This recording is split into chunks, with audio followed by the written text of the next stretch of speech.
We're back on All Consuming, talking with Private Eye Faye Farron, and we welcome Glennis Rasmussen, who had the unfortunate experience of being at the wrong end of a scam. Welcome, Glennis. Oh, thanks for having me. Well, I'm glad you can at least impart your information to other people, so that should make you feel a little bit better. It does make me feel better. I realize that I'm probably never going to see my money again, but if I can help anyone else not to get in the situation I got in, I will be happy. What happened? And please explain. We're looking at what looks like the most pregnant telephone I've ever seen. Isn't that attractive? Yes.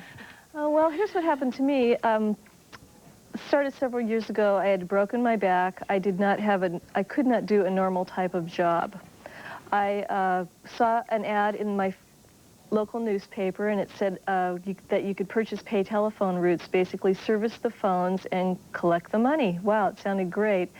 A little too great, so I called the Better Business Bureau about this company, and they said, oh no, we don't have any, nobody said any negative things about them, and they look fine, and so forth and so on.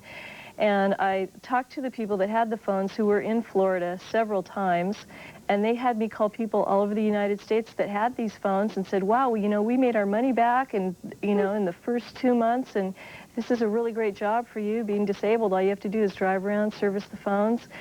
And also, VANA, the Vending Association of America, the telephone people, the people that sold me the telephones, enrolled me in that, and they said, oh yeah, this is a great company, so forth and so on. So you actually did everything that a consumer is supposed to do when you're investing in a business opportunity like this. Right. I thought that I did all I could do, and I think I did all I could do, but I still got taken, and now I know what to look for. What happened? Well, basically what happened is we took our kids' college money and sent it to Florida, which should be a good indicator. Never, if something is far away, please don't send a lot of money to a different state. It's really bad. Well, it is, because what happens? You can't. It's harder for you to get it back. It's very hard to fight. Well, what happened was we sent the money and we heard nothing, and so 3 days later we FedExed them a letter, and it came back saying that their FedEx office was closed. Okay. I mean, their account was closed. I'll interrupt because it sounds like we have a phone call from Antonio, and maybe he wants to shed some light on a similar type of a scam. Antonio, welcome. Oh, hi. Yes, I wanted to ask you, I'm on the internet quite frequently, and I've been spammed quite a bit. I was wondering if spamming somebody was a type of scam or something.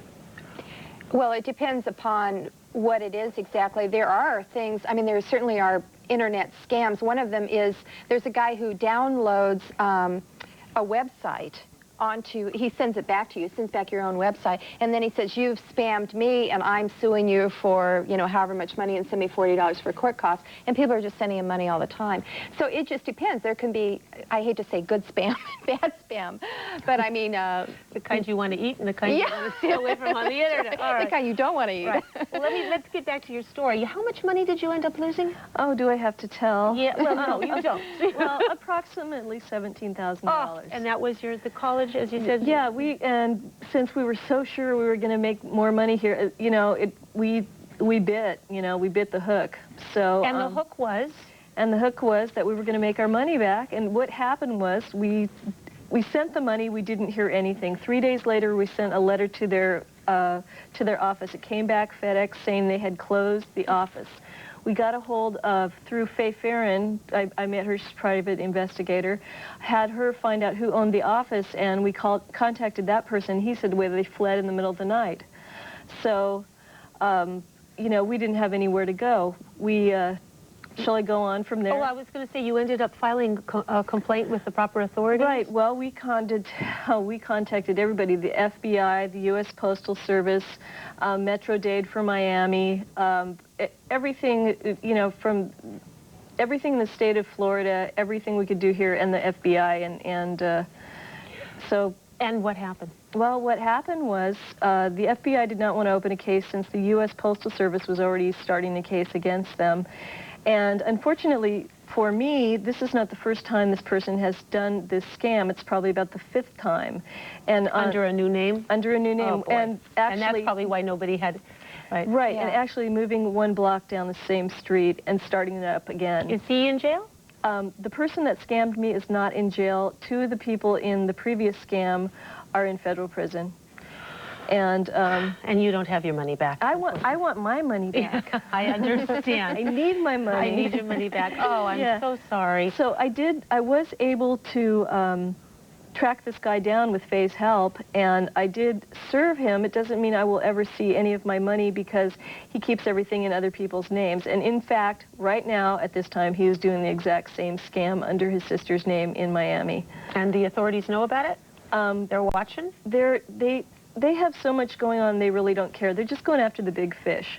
I mean, and that's what I was told, you know, flat out from Metro Dade. Well, so, given that this type of business opportunity scam is an epidemic, Faye, what are some of the red signs that, or signals that should flag someone that you're getting involved in this kind of a scam? Well, first of all, the classifieds are full of these things. There are certain scams that are always scams. The payphone stuff is always a scam. Vending machines are always a scam. Stuffing envelopes are always a scam. There's no such thing as a legitimate stuffing envelope thing where you're going to make $1,000 a week. So you know that right away. Right. Also, whenever you see an 800 number, you got to remember you have no idea where that 800 number is going, and so you have no way of tracking it. Basically, what it comes down to is say to yourself, if I give these people my money and they don't perform as they're supposed to, how can I go about getting my money back? And if that involves suing across state lines, which we all know doesn't work very well, and you really have no way, there's no store that you can go down to and, you know, stomp on it, I would seriously consider not doing it. But 800 number, post office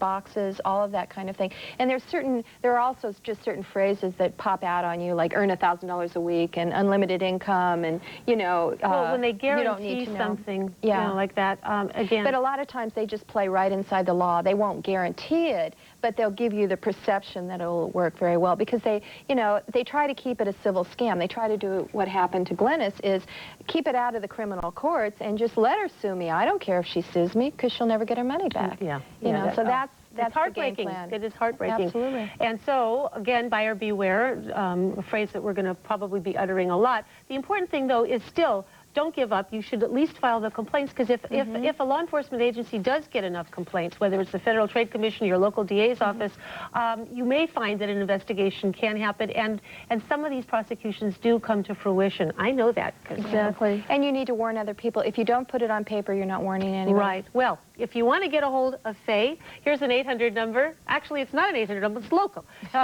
It's the Rat Dog Dick Detective Agency. We'll talk about that some other time. Your wonderful name. And the number is 415-957-0220. Thank you very much. All right. When we return on All Consuming, KRON's Contact 4 will tell you what you should know about hiring a contractor. We'll be right back.